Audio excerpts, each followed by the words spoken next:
ඉතින් කොහොමද ඔයාලට පේනව නේද මේක ලස්සන? ඉතින් ඊයේ දිනේ කියන්නේ පෙබරවාරි 11 හොඳටම තිබ්බ මංගල්‍යයන් කිව්වා ඒ හැම රතිඤ්ඤා කට්ටියක් මේකට තරංගිත කරනවා. ඒ හින්දා මේක තමයි මම හිතන්නේ ලංකාවේ ගොඩක් කට්ටිය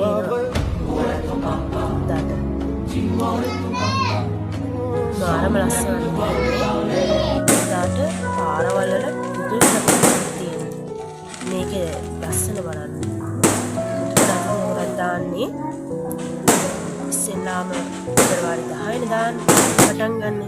පල්ලියේ මංගල්‍ය 10 පටන් අරගෙන එදාට නම් පොඩ්ඩයි දාන්නේ. 11 තමයි ගොඩක්ම දාන්නේ. රතිඤ්ඤා. එදාට පැයක් විතර දානවා. රතිඤ්ඤා. මල් වෙඩි දානවා. පුදුම ලස්සනක් තියෙන්නේ. පාරේ පුදුම සෙනගක් තියෙනවා. මාරම ලස්සනයි. ඔයාලත් ඇවිල්ලා බලන්න. මීගමුව කිඹුලා පිටිය ලෝක දේවමත දේවස්ථානයට පුදුම ලස්සනක් තියෙන්නේ.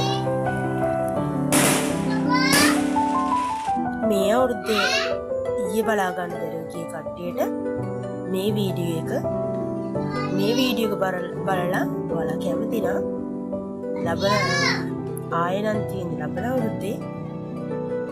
ලබන අවුරුද්දේ පෙබරවාරි වල තමයි මේක මිස් වෙච්ච කට්ටියට ලබන අවුරුදු පෙබරවාරි වල මේ වගේම ලස්සනටම රතිඤ්ඤා මල් වෙඩි ඇස් දෙකෙන් බලා ගන්න පුළුවන්.